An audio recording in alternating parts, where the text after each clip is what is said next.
We're fearlessly talking about the biggest stories that matter to you the most. Breaking news, John Calipari is finalizing a 5-year deal to become the Arkansas Razorbacks' next head coach, covering college sports like no one else. The biggest guests in sports. We now welcome in Hall of Famer Jim Calhoun. Such a pride I had, I came to connect. The legend, Tim Tebow, joins us. We'll run it back. I like it. The legend, Herschel Walker.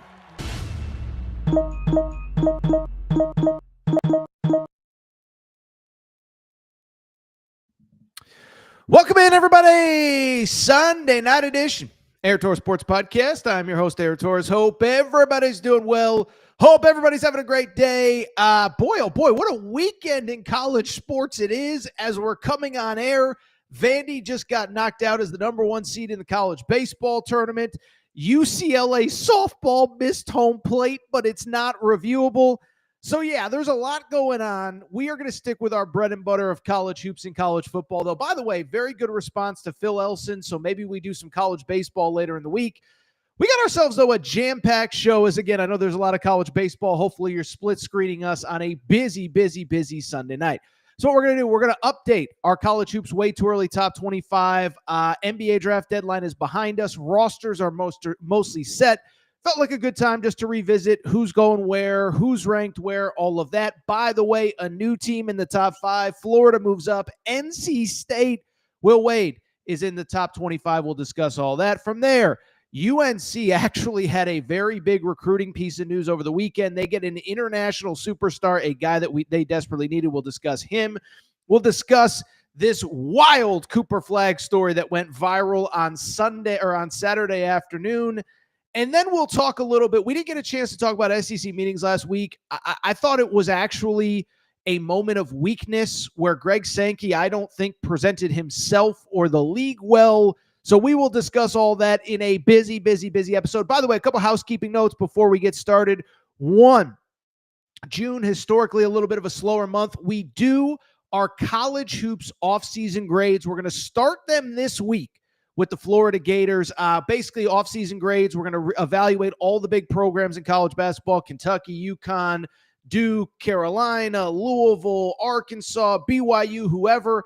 And basically say, okay, these are the guys that they brought in. These are the guys that they lost. What do we think about them going into next year? So we'll do a bunch of off-season grades. Should also mention, I mentioned Will Wade a second ago. He will join the show later in the week. So excited to talk to him about what I think is a good team. Kevin Young, BYU, will join us a week from now as well. So listen, everybody else is slowing down in June and taking vacation. We are not. That should very comfortably get us into July. And guess what? Once we hit July, it's media days, and it is time to talk football. So make sure you're locked. Make sure you're subscribed. If you're not subscribed to the Aaron Torres Pod, make sure to do so.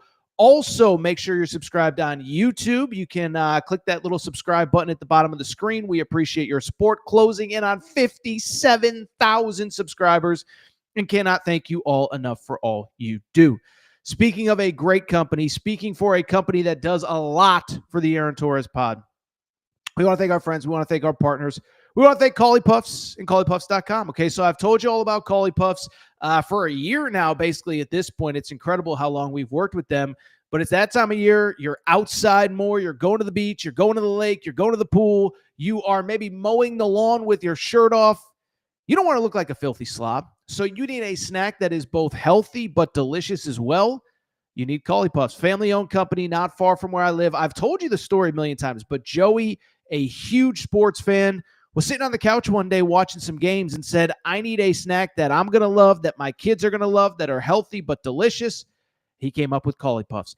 Baked, not fried, avocado oil, no grease, healthy ingredients, but the best part is they taste delicious. For those of you who have tried Cauley Puffs, we appreciate you.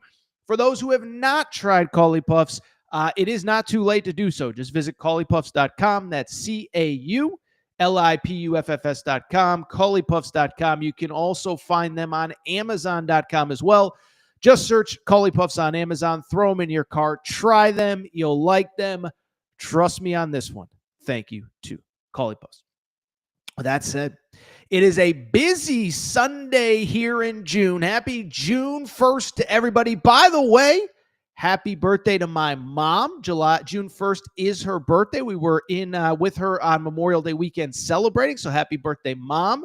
I love you. You know what else I love? A busy Sunday show. There's no more time to waste. So let's get to the topic of the day. Topic of the day, late last week, NBA draft deadline hits, okay? And we talked a lot about it when it happened. Tahad Pettiford comes back. Otega Owe comes back. LeBaron Philon, who we didn't even talk about, believe it or not, he ends up coming back as well. And so with the NBA draft deadline behind us, here's the bottom line. College hoops rosters are basically set for 2025, 2026. Now, could something weird happen? Could whatever, UNC added an international star, which we'll talk about in a minute. For the most part, the rosters are set.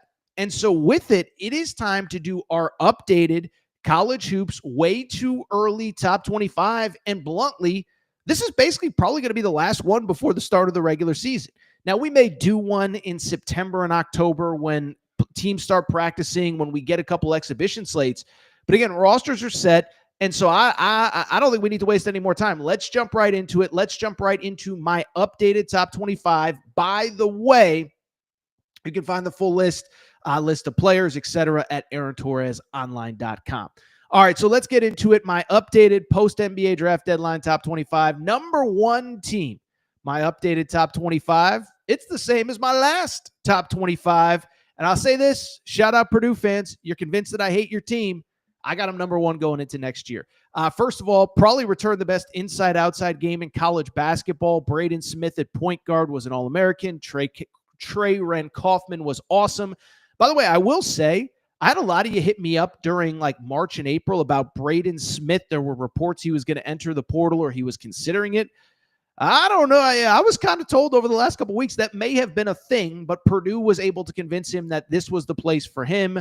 So credit to Purdue. If there was ever a thought he was leaving, they squashed that quickly. But they have, I think, an All-American both in the front court and back court potentially coming back. And I'll give Matt Painter credit. Is this sport now is about being old, staying old, and retention. They bring back a lot of nice pieces around him. Then I thought they did a very good job of adding pieces in the portal. Oscar Clough, big man who played at both Washington State and South Dakota State, comes into play center.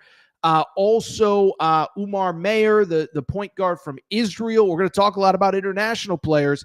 He comes over, and he could be the next big star in this program.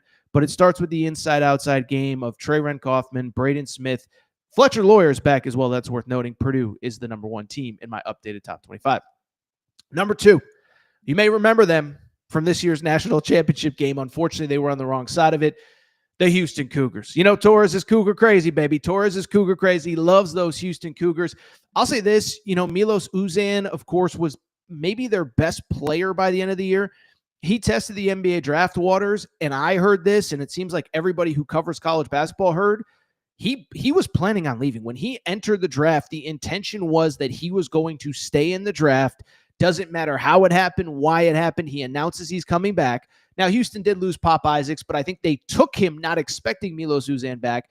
But with Milos Uzan back, you have him back, Emmanuel Sharp, and Joseph Tugler, three of basically like the top six players off that Final Four national runner-up team returning for Houston. And so, listen, they're a team year over year. It doesn't really seem to matter who they lose.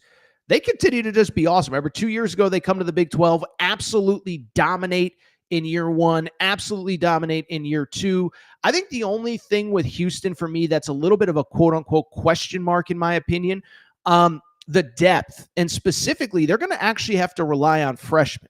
Now, they have a very good freshman class coming in. I don't even know how much that really matters anymore at this point in the world of college basketball. But Chris Sinak Jr., Isaiah Harwell, Kingston Fleming's, all very good players. But I'm just curious because this is not a program that relies on freshmen. And I think they're going to have to rely on freshmen for depth and for guys to step up behind that big three of Sharp, Uzan, and Joseph Tugler. Houston is number two. I'm betting on Kelvin Sampson. I'm betting on the culture. I have the Cougars, number two in the country. Number three, I'm going to get criticized, but they did make a big jump, even though I'll be transparent. Like, I thought Otega Owe was coming back the entire time. I do have the Kentucky Wildcats at number three, okay? And so people are going to say, well, how can you move them up when they haven't really made any additions and when Otega Owe came back and you were expecting him back? Listen, I'll say this, is that I do think that when the portal is moving so fast, you're looking at names on a piece of paper and you're seeing this guy committed here and whatever. And I think this time of year is a good time to kind of take a deep breath, take a step back, and look at who is on an individual team. And so, yeah, I liked all the pieces when Jaden Quaintance committed, when Mo Diabate committed, when Jalen Lowe committed. And then all of a sudden you look up and you're like, oh, Kentucky's 13 deep. Basically, everybody was an all SEC type or an all conference type player at their previous school or at the current school. And so you look at Kentucky. Jalen Lowe was an all ACC point guard. Otega Owe was an all SEC guard. Jaden Quaintance was all Big 12 freshman team as a 17-year-old. Brandon Garrison should be much improved. Denzel Aberdeen was really good, average 14 a game as a starter. And so, yes, I'll admit it because I know I'll get crushed in the comment section. A week ago, 2 weeks ago, I said I thought Arkansas was the favorite in the SEC. But when Otega Owe was officially back and I looked at this team on paper, I said, this is the best team in the SEC. It's certainly the deepest. There's certainly a ton of talent. Now, how Mark Pope figures all of it out, it's a good problem to have, right? Having too many really good players. And I haven't even mentioned, again, a Cam Williams who has NBA upside, Colin Chandler and Trent Noah who played big minutes last year. I mean, that is the secret sauce to Kentucky. I mean, you're talking about 8th, 9th guys on this team that hypothetically are guys that gave you big minutes in the SEC last year. So this is the deepest team. I think they're the most talented. I give Mark Pope credit. He was fearless in the portal. I didn't even mention Mo Diabate, who I think is going to be a monster for this team. I have Kentucky at number 3 in my way too early top 25. Number 4, a team that Kentucky will play right before Christmas, St. John's Red Storm. So St. John's actually is one of the few teams. They really haven't made any real adjustments since the last time we did our way too early top 25. Okay.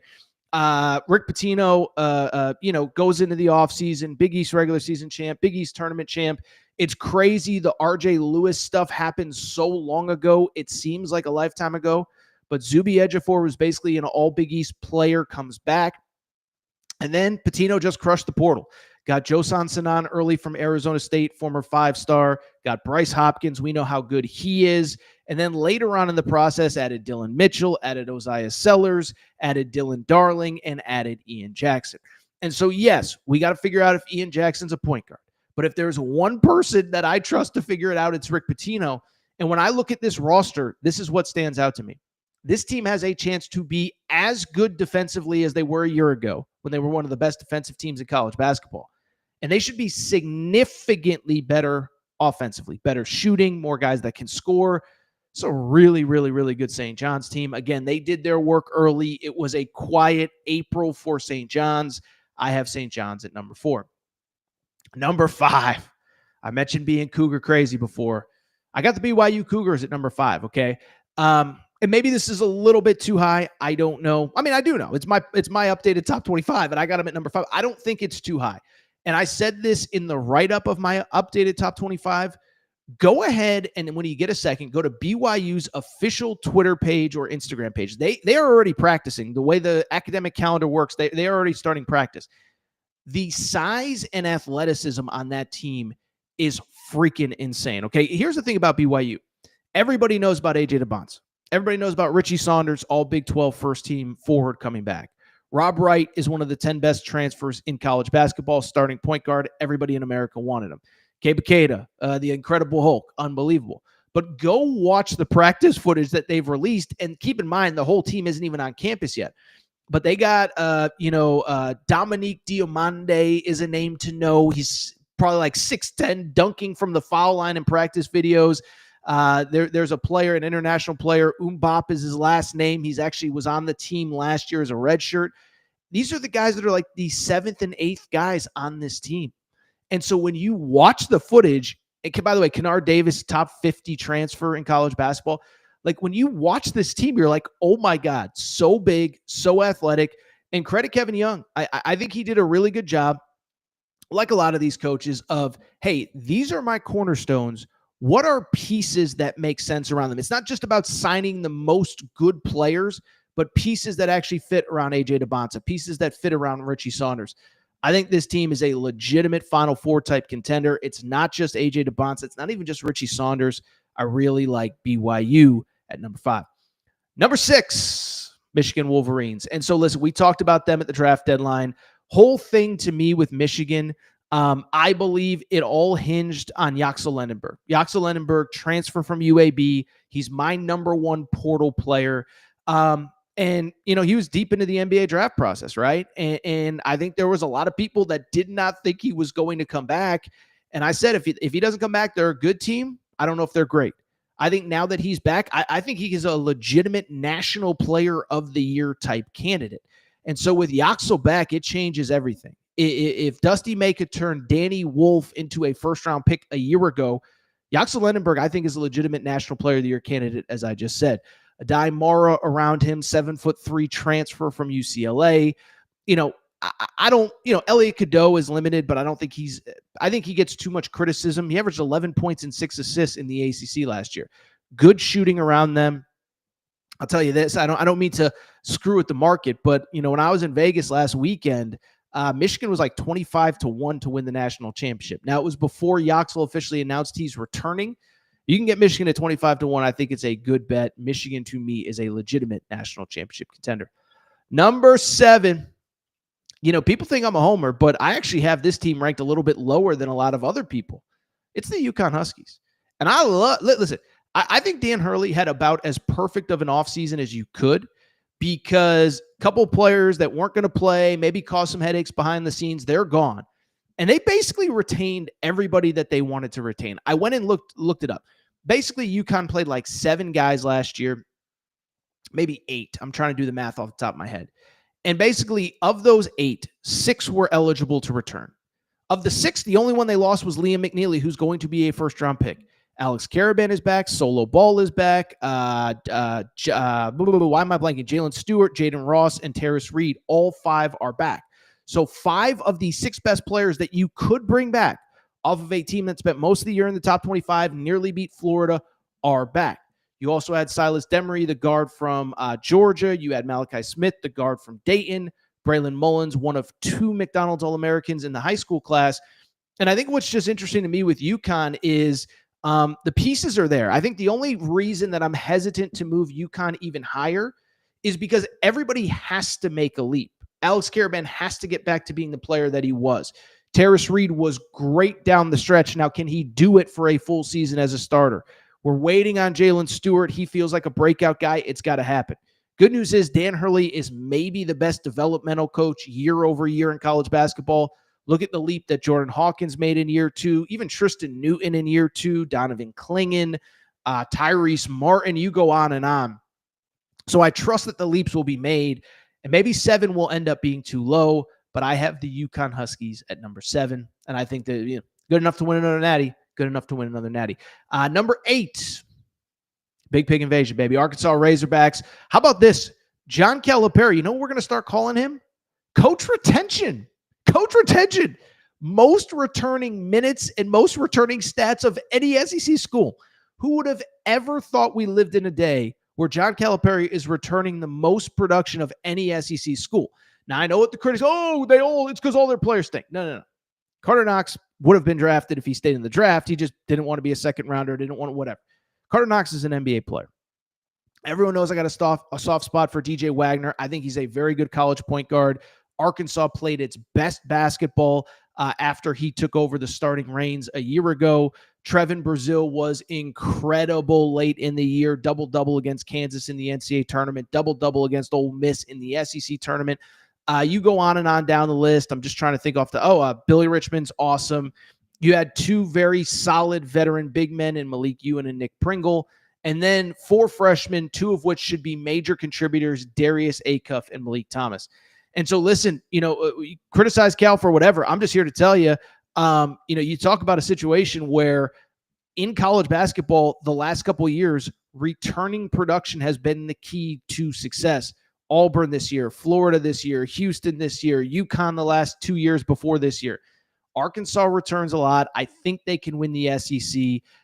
There's 3 teams at the top of the SEC that I think you could put 1, 2, 3 in basically any order. We'll get to the third one in a minute, but I have Arkansas at number 8. Number 9 in my way too early top 25. I'm actually blanking on who. So bad. Who is my number 9? Oh, the Louisville Cardinals. Thank you, producer Matt. All right, so Louisville's kind of like the team coached by their former coach, Rick Pitino. Not a lot has happened since our last update. They did add a foreign big man. I get it, but it's about what Pat Kelsey did early. I said it in late March, early April. Pat Kelsey was a terror the first couple weeks of the portal. Ryan Conwell from Xavier, 16-point-a-game guy. Isaac McNeely, statistically the best three-point shooter in all of college basketball last year. Leading scorer at University of Virginia. Adrian Woolley, big-time addition out of Kennesaw State, who everybody at the high majors wanted. You add him in with Mikal Brown Jr., one of the best freshmen in college basketball next year. You add him in with, you add them in with a couple of the returnees, Javon Hadley and a couple others. Pryor is expected, not as expected. He is back as well. Louisville, to me, I think the ACC is going to be improved next year, but I think going into year 2 of the Pat Kelsey era, I believe Louisville is the team to beat. By the way, love these out-of-conference games. We get Louisville, Kentucky early in the season, amongst many other good games. Number 10, speaking of the ACC, Duke is an interesting one to me because you look at their roster. It's actually very similar to the same roster that they had last year, not in terms of actual players, but in terms of how the roster is built. Starts with the 5-star potential number 1 pick in the draft freshman in Cam Boozer, obviously replacing Cooper Flagg. Different players, but number 1 pick type potential. Around them, a couple key returnees. Duke actually has more returning this year than last year. Malik Brown at forward, Isaiah Evans at forward, Pat Ngongba at center. A couple other nice freshmen around them. They had Cedric Coward committed, but then, of course, he stayed in the NBA draft. So Dame Sarr, along with Caden Boozer, probably the other 2 star freshmen that you need to know.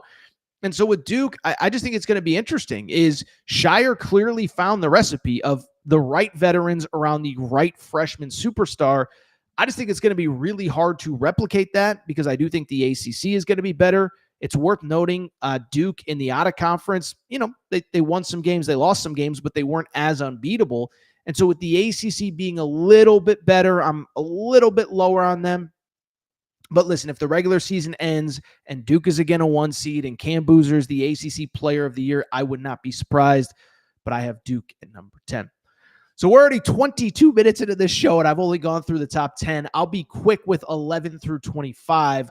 11, I do want to spend a little time on. Biggest riser since our last update, the Florida Gators. And Florida is another one that I think I'm maybe a little bit lower on than others. And I love Florida, right? I think Florida, why they rose so much since our last top 25, it's pretty obvious, is you bring back Alex Condon. And by the way, there was some real thought Alex Condon wasn't coming back. Leading rebounder, fourth leading scorer this past season, about 10.5 points, 7.5 boards. Todd Golden said at SEC spring meetings literally last week, like we didn't think we were getting him back at various points in the spring. Well, he comes back. The big addition is Boogie Fland. I'll save some of the Florida conversation. We are doing our off-season grades starting Monday night, and we will start with Florida. But Boogie Fland, I think it's kind of a best-case scenario for him. The ball is going to be in his hands. He's got to make plays. He's got to get others involved. Xavier and Lee as well. So I have Florida at number 11. Number 12, Arizona Wildcats. Carter Bryant was the big piece. I've said it all offseason. I think if Carter Bryant had come back, you could make a legitimate argument for Arizona as the number 1 team going into next year. He's out, but Koa Pete and also Braden Burries are in. 2 5-star McDonald's All-Americans. Jaden Bradley's back. Tobe Awaka's back. You would have loved Carter Bryant, but I still have Arizona number 12. Number 13, staying in the Big 12, Texas Tech. JT Toppin got done early. Big 12 Player of the Year is back. Added some nice pieces around him. I'll say I'm still a little sketchy on the point guard spot. I've talked to some other people in college basketball. They seem to not be as worried as me. Christian Anderson will probably step into that role. That's the only reason I don't have him higher. But JT Toppin probably in the short conversation for National Player of the Year. I have them at 13. 14, UCLA, no big moves, got done early. Mick Cronin did his work. The big addition, Donovan Dent. Tyler Bilodeau's back, among others. Creighton got their work done early. Josh Dix and also Owen Freeman transfers from Iowa. The 2 best players at Iowa. Remember, Iowa fired its coach late in the year. So Creighton is I think going to be a pretty good team. Iowa State, another team, got it done early, bring back a lot of nice pieces. TJ Otzelberger's a guy, he knows what he wants going into the portal. They prioritize winning players from smaller schools, transfer up, all of that. But I think Iowa State's again a contender in the Big 12. Number 7, what is that, Matt? Number, what is it? 13, 14, 15, 16, 17 is the Illinois Fighting Illini. With Illinois, it's all about the international players. They add several high-profile international players. Big Z transfers in from Arkansas to play with his brother. And, of course, Andrei Stojakovic comes over from Cal. I think Andrei Stojakovic is going to be a breakout star in the Big 12. Number 18, producer Matt's Auburn Tigers. The big news, of course, Tahad Pettiford coming back. I think a little bit surprising because I think he would have been a first-round pick. But, hey, this is the great thing about NIL. You don't have to rush this process. Coming in at number 19, Kansas Jayhawks. We talked about him last week. Listen, Darren Peterson's a star, but, what's around him? I think Bill Self, missed on Darion Williams, missed on, who's the other one? Dame Sarr. Listen, we'll see what happens. There's nobody else out there unless he's going to go international or unless he's going to get a reclass candidate, maybe Tyron Stokes. A little thin going into next year. So we'll see what happens with Kansas. I have them at number 19. Number 20, Alabama. We didn't even talk about LeBaron Filan. That one no one saw coming. I texted our Torres on Alabama guy when the news broke, and he was as shocked as I was, and he's plugged in. Number 21, welcome to the top 25, Will Wade and the NC State Wolfpack. The big piece of news, Darion Williams transfers in from Texas Tech, the All-Big 12 performer. By the way, how about this? On Sunday, NC State added Venal and Lubin, who played last year at UNC. It is the first recorded NC State to UNC transfer, I believe, in the history of those two programs. Shows you how much things are changing on Tobacco Road. Texas with Sean Miller, some nice returnees. I think the big pieces that they have added outside of the returnees, Dalen Swain came with Sean Miller from Xavier. Cam Heidi I like a lot. Simeon Wilcher from St. John's. Number 23, giving a little bit of the benefit of the doubt to North Carolina because they added a big piece, which we're going to talk about in just a minute. Number 24, Tennessee. Rick Barnes is a guy that always seems to overachieve, so I am ready to just own being wrong on this one. I just don't see as much as I have in the past. By the way, Zakai Ziegler, we'll see if he gets eligible. He's fighting for that, 6th year, 5th year, whatever it is. Gonzaga, number 25, man. Return a lot. Braden Huff, Graham Ike. We'll see, by the way, Desmond Claude still kind of in the mix there. I don't see as much star power as I have in the past. By the way, it's crazy watching the NBA playoffs right now. Chet Holmgren, Andrew Nembhard, Julian Strother. So many former Zags, but this program isn't the same right now. We'll see if they can close on Desmond Claude. I have Gonzaga at number 25. By the way, quickly, 26, I do have Miami with Jay Lucas at number 26, 27, Michigan State, 28, San Diego State, 29, Iowa, remember, coached by Ben McCollum, headlined by Bennett Sturts, and 30, the USC Trojans, Chad Baker-Mazara, Rodney Rice, and Elijah Arenas with Eric Musselman. All right, that's my way too early top 25. So what we're going to do, we're going to get to some of your questions, some of your comments. Drop your comments in the comment section. Also, we'll prioritize super chats. Get some of your questions. When we come back, 2 more college hoop stories because one, UNC might have finally added the piece that they need. We got to give credit to a little bit of credit to Hubert Davis. And then also, did you see this Cooper Flagg story that is insanity? We'll take a quick break, discuss it all next. All right, we're going to get back to the show in a minute. But before we do, I have so many people that reach out and say, Torres, you give me hours and hours and hours of free content every day, every month, every year. What can I do to help support the show? Well, you want to support the show and look good in the process. Make sure to check out and support the Aaron Torres Media merch store at aarontorresonline.com/merchandise. Some of you wondering, what can I get in that merch store, Torres? Well, Kentucky fans, we got our Mark Pope Hope and Pope t-shirts. That is right. Mark Pope, monster first year. Year 2 is going to be even better. Get your Hope and Pope t-shirt at aarontorresonline.com/merchandise.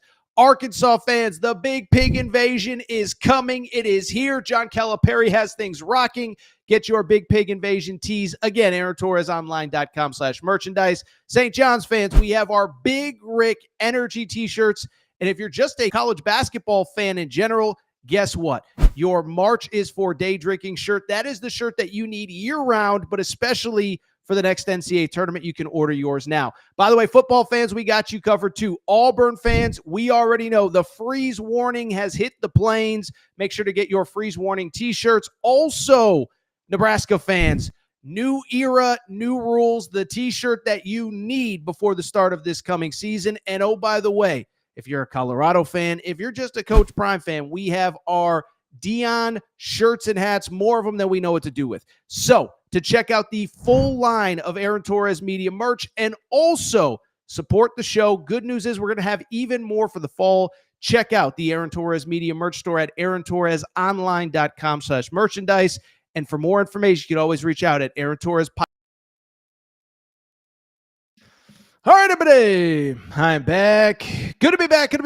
Let's get to a few of your questions. First of all, Eddie Congress, who has the best thumbnail in all of YouTube. Apparently, I think I was scratching my nose. Eddie's thumbnail makes it look like I'm doing something else to my nose. Anyway, he says, Texas Tech is the school that everyone has overrated. No true center, lost way more than you realize from the Elite Eight squad. Portal ads were good, but are they really that good? You know, Eddie, besides the fact that your thumbnail is preposterous, clearly you're a fan of the show, so I can't even criticize.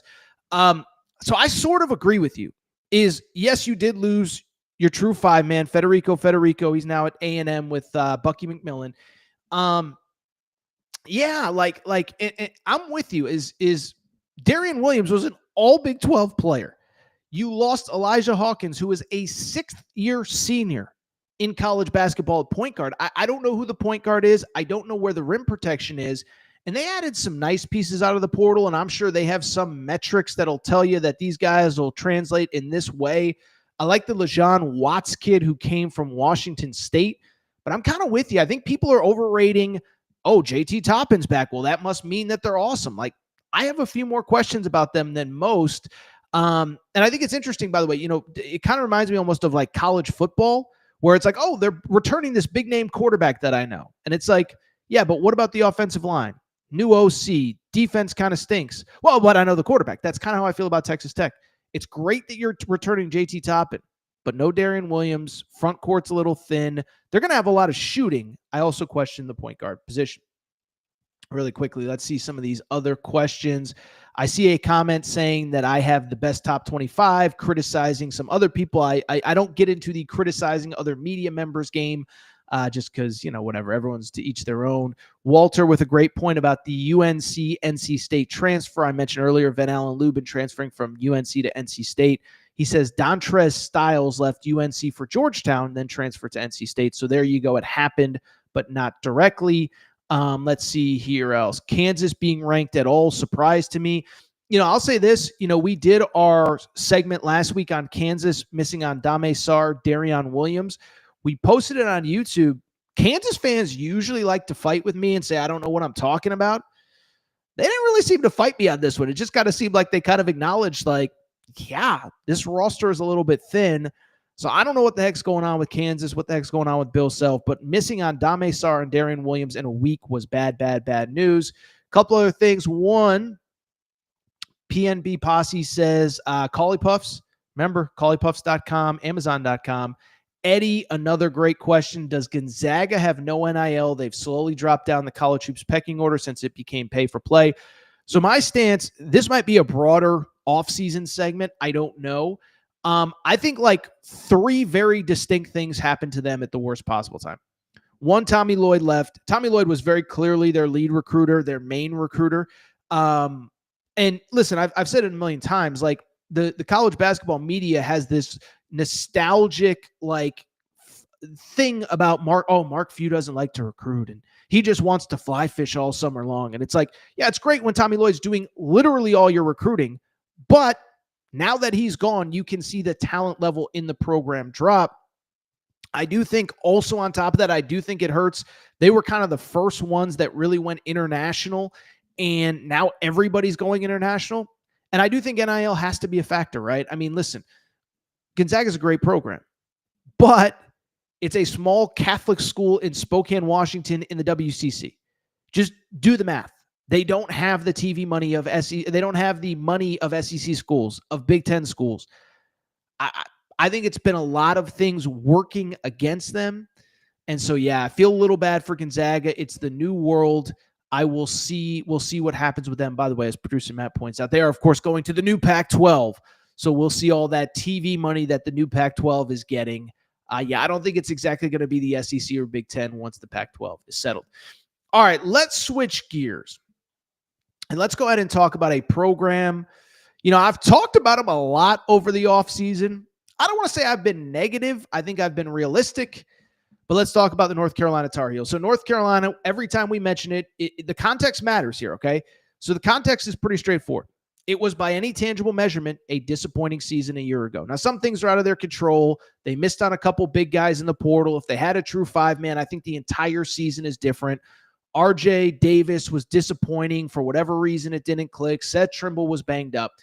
But North Carolina wasn't good. And so I never really believed that Hubert Davis was actually going to be let go during the offseason. But at the end of the day, it was clear changes need to be made, and it was very clear that changes were made going into the offseason. Hubert Davis mentioned before the season even ended, hey, the world has changed. We need a GM. They hired a GM. They raised a bunch of money in NIL. But realistically, looking at their roster, even like a week ago, you kind of sat there and said, like, is there enough there? Like, there's pieces that I like. Caleb Wilson's really good as a 5-star, but is he a guy that's going to come in and take over college basketball? I don't know. Jaron Stevenson, I like, but you need him to take a leap. Kyan Evans coming from the Mountain West, I like, but he needs to make a leap in the ACC. And so I was worried about UNC. I actually did not have them in my top 25 going into the week.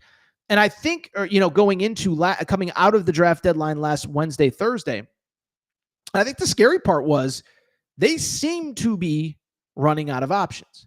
Boogie Fland, the report was North Carolina offered him more money. He chose Florida. RJ Lewis, there was a report that they tried to get him back to college basketball. He stays in the draft. Jameer Watkins, I think UNC would have been a factor. He decides to stay in the draft.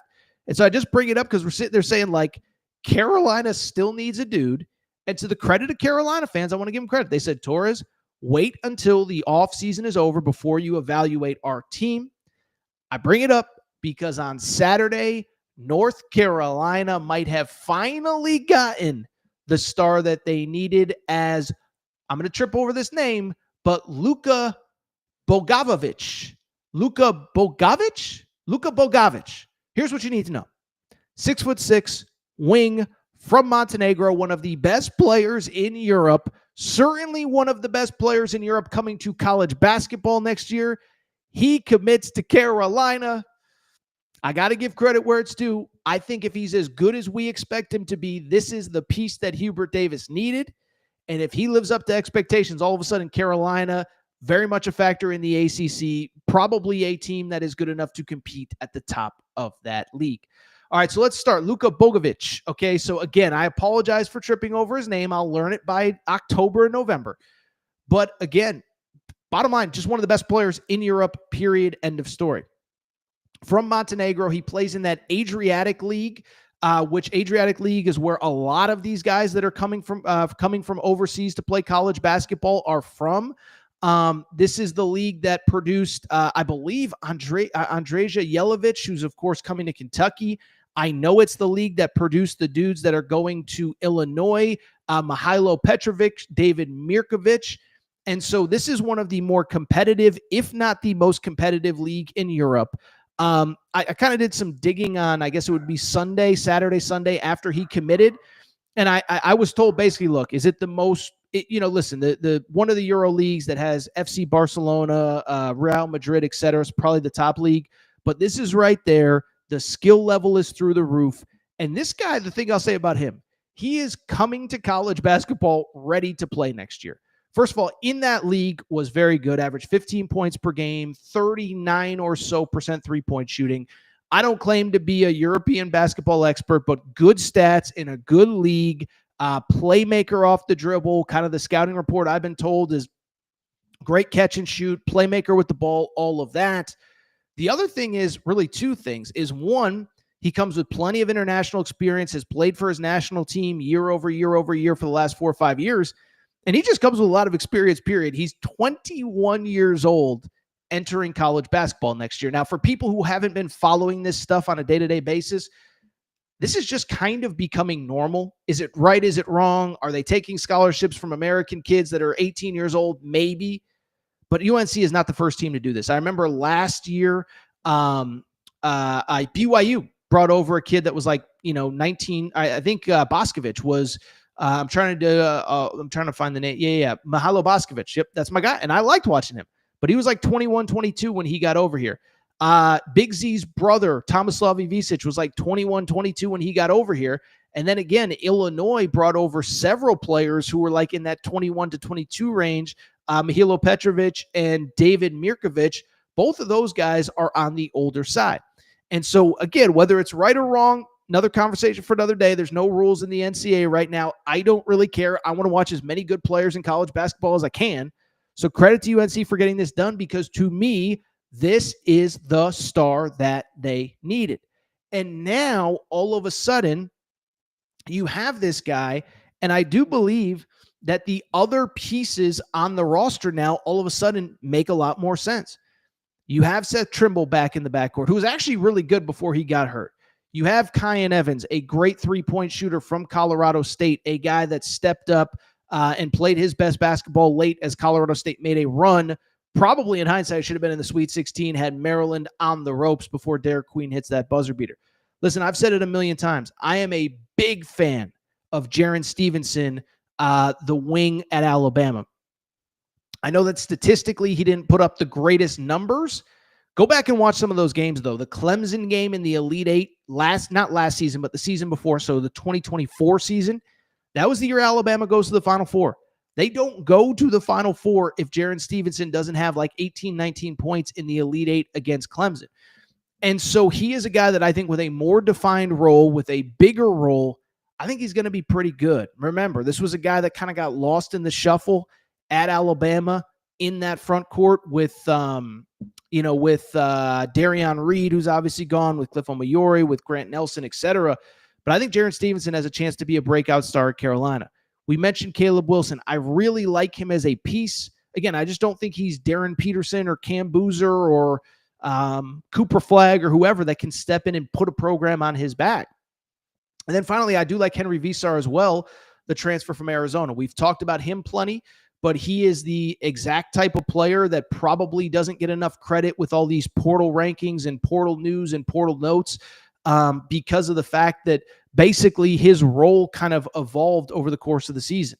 Quote unquote, only averaged 9.5 points per game and 5 rebounds, but also only played 20 minutes because early in the season he was buried on the bench. So now all of a sudden he gets a bigger role. He was one of Arizona's best players late. This is Henry Visar I'm talking about, and was phenomenal late in the season.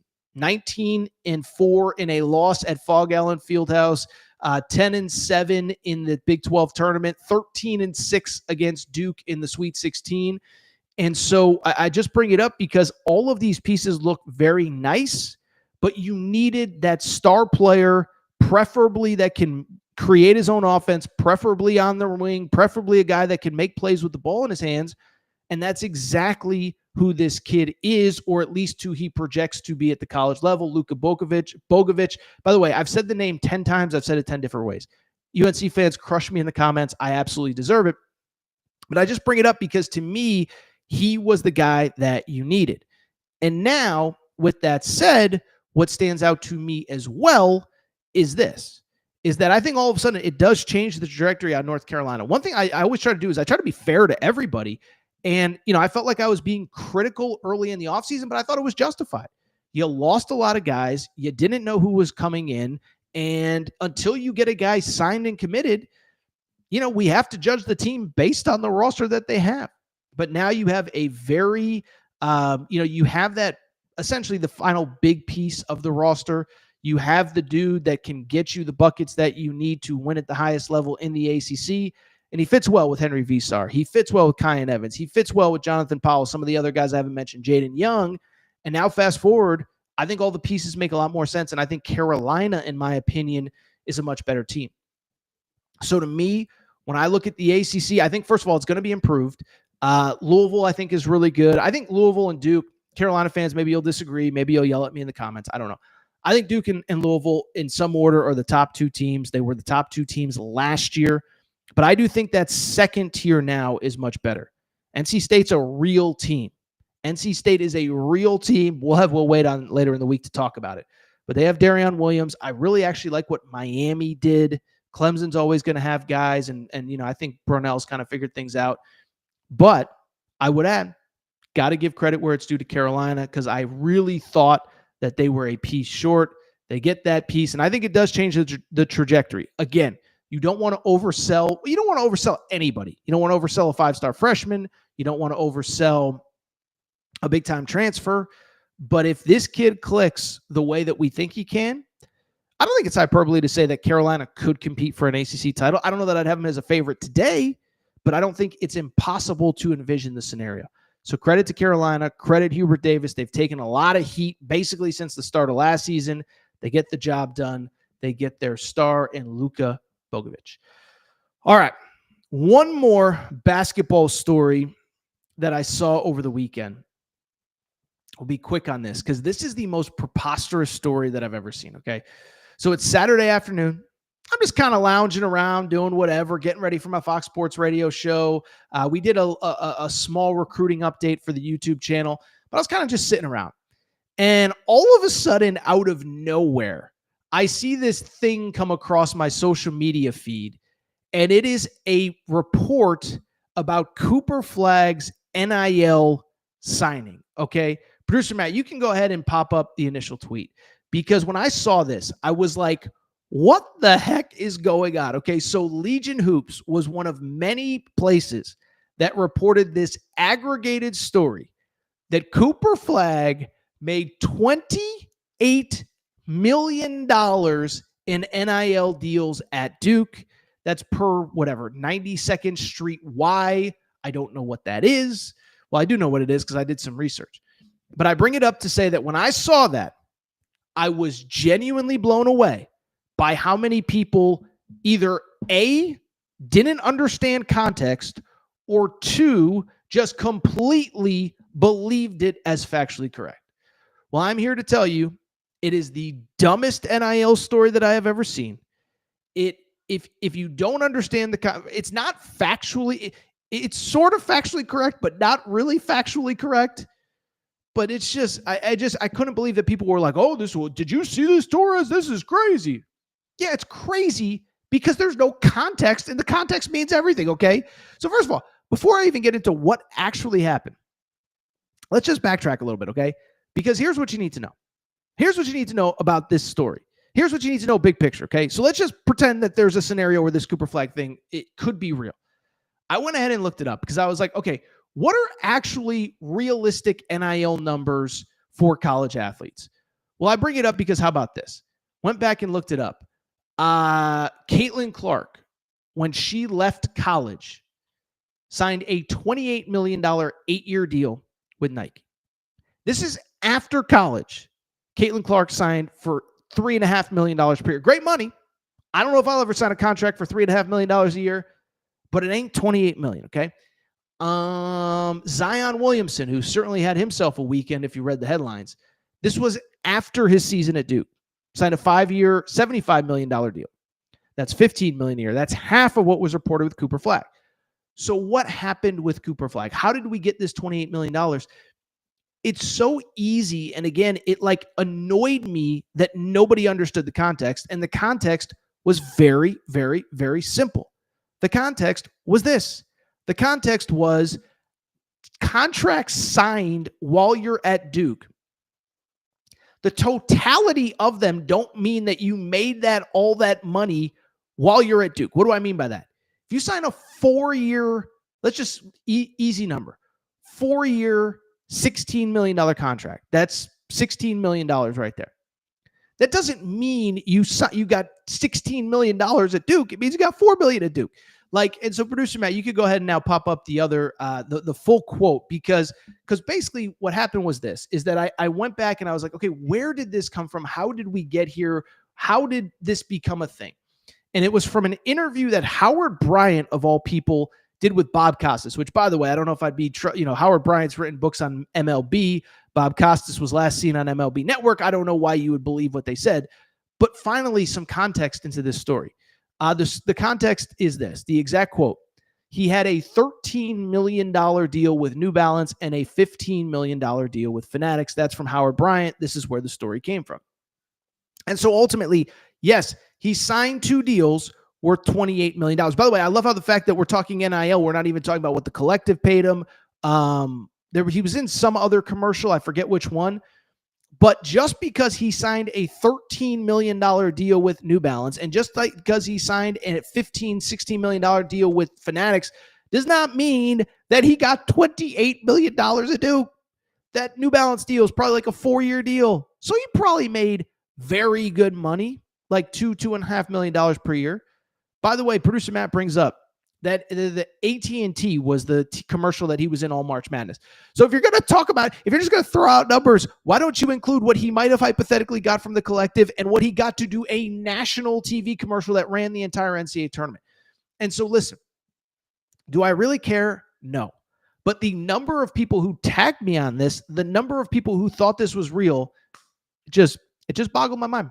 It just really did. Now, I will say there were 2 thoughts that I did have when I saw this story that I do think are worth noting, 2 thoughts that we talked about during the season. First of all, while I don't think it was $28 million, we've talked about this. I do think that really good college basketball players are actually making way more money than a lot of people realize. Now, I'm not talking about the dude who transferred from the Summit League, who's now in the SEC, that's making like $1 million in the SEC. I'm talking about like real marketable dudes. I'm talking about Cooper Flagg, AJ DeBonsa, guys like that. And it's funny because I remember being told, at some point, probably 6-8 months ago when the AJ DeBonsa recruitment heated up, like, oh yeah, he'll probably make $10 million while he's at BYU. I was like, $10 million at BYU? That's crazy. It's like, well, he's not getting all of it from BYU.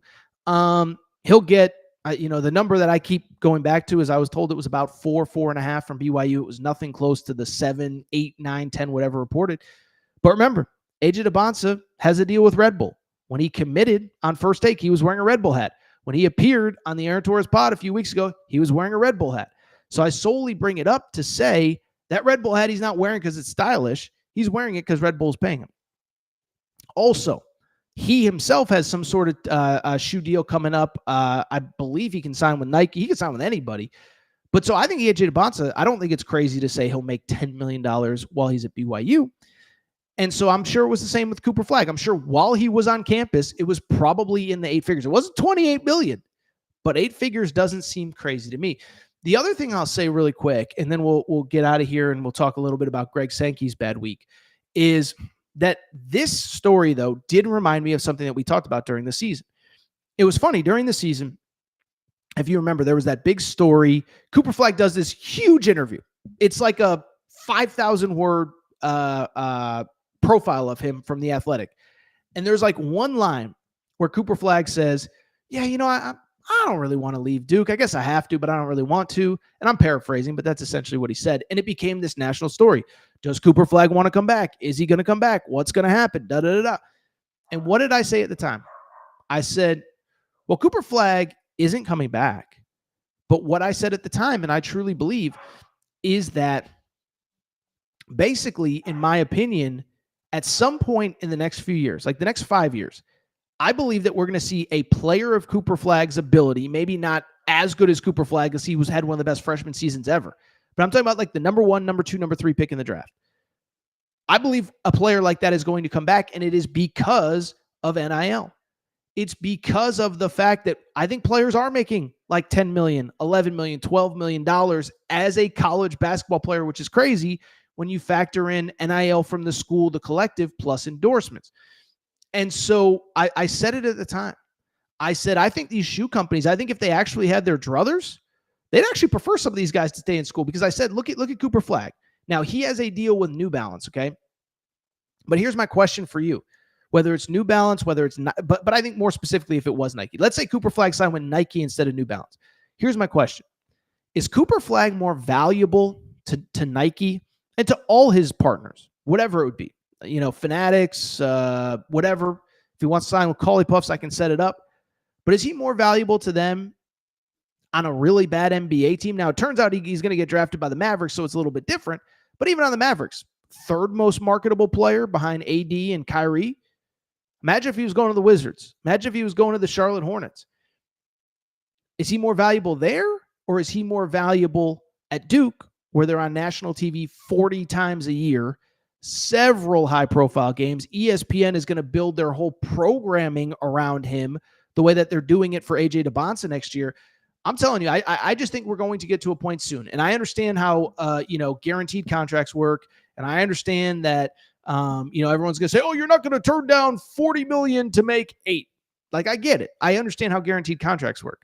But these kids are making so much money in college. And I believe that now their advertisers, the products that they endorse are now incentivized to keep them in college basketball. Because, again, if a player's playing at Kentucky, if a player's playing at Kansas, UCLA, UConn, North Carolina, whoever, I actually think transparently that they are more marketable in many cases as college players than they are as pros. And then, oh, by the way, you go to the pros, you're more ready. People know you more. I think it's happening. I think it's going to happen soon. In a lot of ways, what it reminds me of is what we saw this year at the NBA draft deadline. I think we saw 3-4 guys that could have been legitimate first-round picks say, I don't want to go to the NBA yet. I'm not ready. Let's not rush the process. LeBaron Philon, Tahad Pettiford, Yaxel Lendenberg. I think it's going to be pretty soon, sooner than we think. We're going to see like a top 5-ish type pick return to college. It's going to be because of NIL. Cooper Flagg did not make $28 million last year, but he made a lot. All right, so we're going to take a quick break, come back. When we do, one more time, we'll look at your questions, and then we didn't get a chance to talk about the crazy SEC spring meetings last week, but I think I do want to talk about them very quickly, have some thoughts.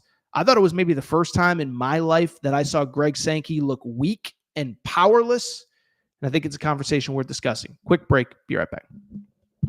What's up, everybody? It's AT, and I've told you before, when I'm on the road, when I'm podcasting, sometimes you end up looking like a slob. Look at me, mismatched socks, I'm wearing shorts. What am I doing? The folks at Firebox said, Torres, let's get you some fresh gear to look better when you're on camera. Well, what do you think? This is all part of the spring collection for Firebox. These jeans, perfect when I want to go to games, casual, serious, business casual, you name it. Got the quarter zip. And oh, by the way, we got this perfect zip. This is the perfect spring, summer zip that you can wear when you're out with friends. Maybe it gets a little chilly. Maybe it's a little chilly in the morning. Perfect for all occasions. So this is what I need you to do. If you like what you see, and you should, what I need you to do is visit Firebox.com. That's Firebox.com, F-I-O-B-O-C. By the way, Firebox has a special promo code for listeners of the Aaron Torres pod. Use promo code Torres and get 20% off your purchase. Thank you again to Firebox. By the way, make sure that you're following them on social media at Firebox, F-I-O.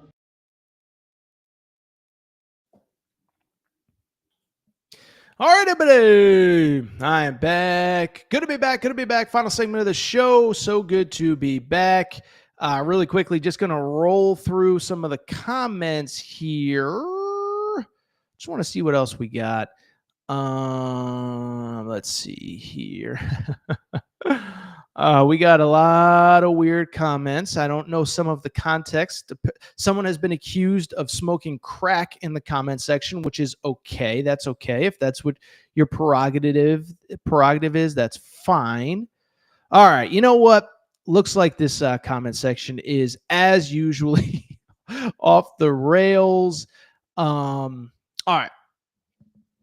right, Matt, this can be your starting point on this segment after I look through that peanut gallery that is the comment section. All right, everybody. Let's get to the final segment of the show. Transparently, last week, a lot going on. And by the way, a lot going on this week. College hoops offseason grade starts on Monday night. Also, Will Wade will join us later. But end of last week was a busy time. We talked college baseball playoff, World Series preview. We talked, NBA draft deadline. So we didn't get a chance to really talk about what happened in Florida, the SEC spring meetings.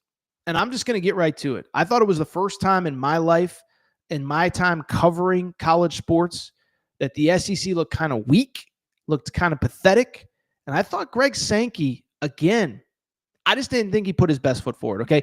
So we all know what happened. We don't have to break down the who, what, when, where, why, but everybody's in Florida for spring meetings, college, football coaches, basketball coaches, ADs, Greg Sankey. But obviously the story that everyone seemed to care about was, what is the future of the college football playoff? Now, I think the scuttlebutt, it outweighs how much people actually care. I did a poll on my Twitter handle, Aaron_Torres, where I basically asked, how much do you care about the new format? 58% of people said, just give me a format. I don't care. Another like 23, 24% said, yeah, whatever. I care a little bit, but not that much. But there was this back and forth about, do we have auto bids? There was the 4-4-2-2-1. What was it? 4-4-2-2-1 model, where basically there's 4 automatic bids for the SEC format, whatever. You get the point. Then it became a conversation about the 11-5 model, which of course was 5 auto bids to presumably the 4 power conferences plus the highest rated group of 5 conference champion. So we're going back and forth on all this, but what became increasingly clear to me was that it feels to me like the SEC is playing out of a playbook from about 6 or 7 years ago. We talked about, by the way, last week, the Kalen DeBoer comments about, imagine what would have happened to these teams if they had played our schedule. Oh, you mean your schedule where you lost to Vanderbilt? You mean your schedule where you lost to Oklahoma? Like, there were reasons Alabama was not in the college football playoff, and it was not because the schedule was too tough or not hard enough or whatever. And so it felt like it wasn't only Kalen DeBoer, it was everybody there, but it was highlighted by Greg Sankey. And I thought, to me, once we got to the end of the week and it was clear that the SEC preferred the 11-5 model, which is 11 at-larges and 5 conference champions. One, the reason that they want to expand to 16 was because they didn't get enough last year. The reason they prefer 11 at-larges as opposed to auto bids is because they believe they're actually limiting themselves and they'll have more. But there was also a comment from Greg Sankey that really caught my attention that I was like I said, feels like he's playing out of this playbook from 2016 where the SEC is by far the best conference in college football. Here is the quote from Greg Sankey, and it's paraphrased through Ross Dellinger. Greg Sankey is laying the groundwork for a change to the College Football Selection Committee's criteria. He described his conference as, quote, not like any other, and the schedule, quote, stands alone. I do think there is a need for change. How do you explain some of the decisions made? Well, first off, let me say this. Love Greg Sankey. Was on the pod last year. Appreciate his time at the Final Four. The idea that his conference is not like any other and the schedule stands alone, well, that's just not true. The schedule stands alone in being one less game than the Big 12 and the Big 10. So, yeah, it stands alone in the fact that that you're not playing as many league games as these other conferences. But then this part cracked me up, that the conference is not like any other. Listen, I know it wasn't like any other in 2013. I know it wasn't like any other in 2016 and 2009 and 2019 and 2020. It ain't that world anymore. And put aside my opinion. Now, I still believe top to bottom, 1 through 16, it is the best team in the best league in college football. I am not going to debate that. But when you say your league is not like any other, here are just some facts that are indisputable from last year. USC, which was by all accounts a terrible Big Ten team, went 2-0 against the SEC. They beat LSU on opening night. They beat Texas A&M in a bowl game. Oh, by the way, on top of that, outside of USC, let's see here what else. Oh, I don't know. How about the fact that Miami beat the Florida Gators? How about the fact that, oh, by the way, Ohio State beat 2 SEC teams on the way to a national championship? How about the fact that the SEC champ lost to Notre Dame in the college football playoff? How about the fact that Texas A&M also lost to Notre Dame? So Notre Dame was 2-0 against SEC teams last year, beating Texas A&M at Texas A&M, and then beating also on top of that, beating Georgia in the college football playoff. These are just facts. They're not my opinion. And so the idea that the SEC stands alone just isn't true. By the way, Alabama lost to Michigan in a bowl game, so don't tell me the conference stands alone. And so I find it interesting that he's going back to this well. And I will say, in some ways, I do understand his argument. We need change with the selection committee. But what is that change that he's asking for? Well, we know what the change is that he's asking for, right? What he's basically trying to say is that all schedules aren't created equally and that a 3-loss SEC team should not be judged the same as a 1-loss team in some other conferences, which I guess is fine, right? The argument for that, we know what the argument is, right? The argument is pretty straightforward. It is that a school like Indiana, let's just call it what it is. This is the Indiana rule. Indiana played one great team all year long, and they lost to them. They lost to Ohio State, but they went 11-1. They had no great wins. They got into the college football playoff. And I think what Greg Sankey is saying is like, dude, my Alabama at 9-3, my South Carolina at 9-3, they're different than an 11-1 Big Ten team or an 11-1 Indiana team, maybe specifically, which is fine, except here is the catch and here is the caveat with that. If you want to make that argument, I don't care. But we have to make it for every team in every league across college football. It has to apply to the SEC as well. Why is that important? It is because the fact that Indiana ended the regular season on, the day the bracket was announced of 12 teams. Indiana had 0 wins over teams that were ranked at that time. That's indisputable. So if you want to argue they shouldn't have been in the college football playoff, that's fine. Here's the issue. You know who else had 0 wins over ranked teams the day the bracket came out? Texas, who was, the 5 seed in that bracket, 6 seed in that bracket, whatever they ended up being. They were the second highest non-conference, whatever. So if we're going to apply that rule, if we're going to say that we have to change the committee selection process, then that's fine, but it has to apply to SEC schools. Because as bad as Indiana's schedule was, guess what? Texas's was just as bad as well, okay? As a matter of fact, I went back and looked it up. Last season, there were, how about this? 7 teams that finished 4-4 or worse in the SEC. Florida, Arkansas, Vandy, Oklahoma, Auburn, Kentucky, and Mississippi State. Texas had wins over 6 of the 7 worst teams in the SEC. Mississippi State finished in last place. Texas beat them. Kentucky finished in second to last place. Texas beat them. Auburn tied for 13th. They did not play. Oklahoma, Texas beat. Vandy, Texas beat. Arkansas, Texas beat. Florida, when DJ Lagway was hurt and they were down to their third-string quarterback, Texas beat. Texas had 1 win the entire year over a team that finished in the top half of the SEC. It was Texas A&M. So overall, Texas with 7 SEC wins, 6 of them came against quite literally the 7 worst teams in the league. So all I'm saying is if you want to make that argument that we have to reevaluate, then that's fine, but we have to reevaluate for everybody. And so it speaks to the broader point of Greg Sankey making these preposterous statements of, it's so obvious that we're just a better league. It's like, to who? Because it's not to the rest of us. I'm sorry, it just isn't. And again, 2013, 2014, 2015, 2009, 2010, it's a different ball game. But the sport has changed. Ohio State is the reigning national champion. Michigan won it 2 years ago. Penn State is probably the favorite going into this year, whether they should be or not. Notre Dame played for a national championship. There was no SEC team in each of the last 2 national championship games. And so this notion that the SEC is still the best, it just doesn't ring true. And I thought what Greg Sankey looked like again for the last time was weak last week.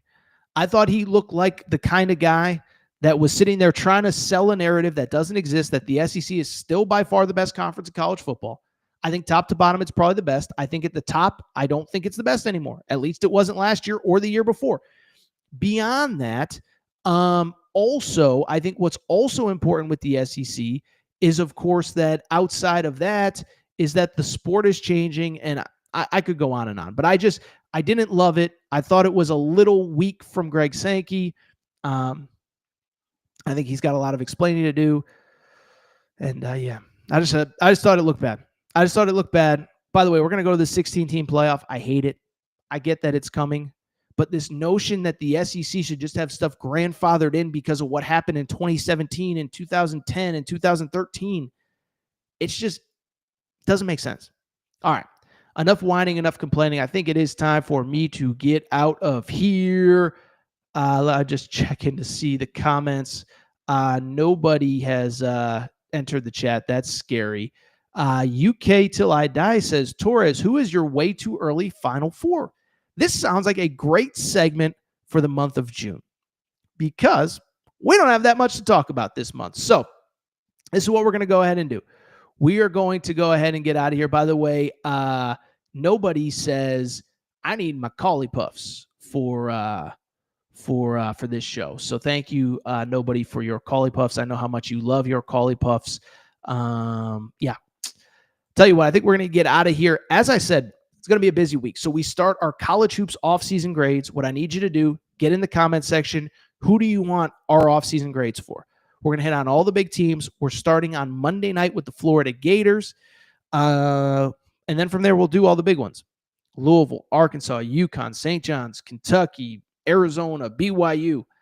Make sure that you are you're checking it all out. But we're going to go ahead and get out of here. Appreciate everybody's support. If you're not subscribed, make sure to do so. Apple, Spotify, Amazon Music, Google Music, wherever you listen to your podcast, make sure to subscribe. Make sure to rate and review the show. Go ahead, give us a quick 5 stars. Let us know what you like, what you don't like, all that good stuff. Make sure you're following on social media at Aaron_Torres on Twitter, at Aaron Torres Pod on Instagram, Aaron Torres Podcast Questions at gmail.com, Aaron Torres Podcast Questions at gmail.com. All for today's show. Shout out to Rachel, who hates my voice. Shout out to JJ Redick. You F-head. Unblock me, bro. For those of you whose teams are still in the College Baseball World Series, congratulations. I'm going to go watch some baseball right now. UConn got robbed. By the way, I saw Tennessee came back and won against UCLA in softball, so I guess justice was served for the missed call. We're going to go ahead and get out of here. Shout out to Torn Craig. Shout out to Rachel, who hates my voice. Shout out to JJ Redick. You F-head. Unblock me, bro. I'll be back Tuesday night. Will Wade, Aaron Torres Pop. And other stuff, too, besides Will Wade. But